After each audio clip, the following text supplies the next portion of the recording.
जिंतूरमध्ये बंदी असलेल्या गुटख्याच्या विक्रीवर पोलिसांचा छापा, स्थानिक गुन्हे शाखेची कारवाई, आरोपी विरुद्ध विविध कलमांखाली गुन्हा दाखल।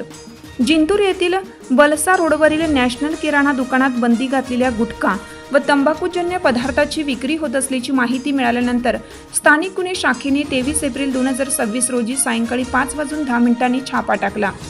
या कारवाईत हमीब अब्दुल गफार पिराणी वय 65 राहणार बाननी प्लॉट बालसा रोड जिंतूर याच्याकडून एकूण 17,994 रुपयाचा विविध प्रकारचा मुद्देमाल जप्त करण्यात आला।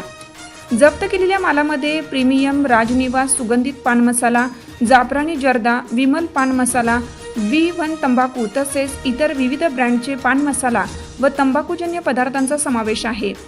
महाराष्ट्र शासनाने गुटखा व तत्सम पदार्थांवर बंदी घातलेली असतानाही आरोपीने स्वतःच्या फायद्यासाठी हे पदार्थ किराणा दुकानात साठवून विक्रीसाठी ठेवले होते। या प्रकरणी दखलपात्र क्रमांक 224/26 अन्वये भारतीय न्याय संहिता कलम 123, 223, 274, 275 तसेच अन्न सुरक्षा व मानके कायदा 2007 चे कलम 50(1)(2) व नियमन 2011 प्रमाणे गुन्हा दाखल करण्यात आला आहे।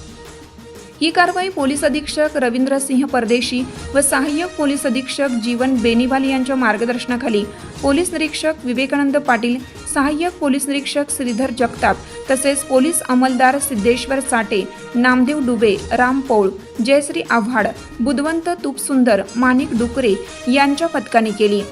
फिर्यादी नामदेव मंचकराव डुबे वय 37 स्थानिक गुन्हे शाखा परभणी यांनी दिलेल्या तक्रारीवरून गुन्हा दाखल करण्यात आला असून पुढील तपास सहाय्यक पोलीस निरीक्षक जाधव यांच्याकडे सोपवण्यात आला आहे।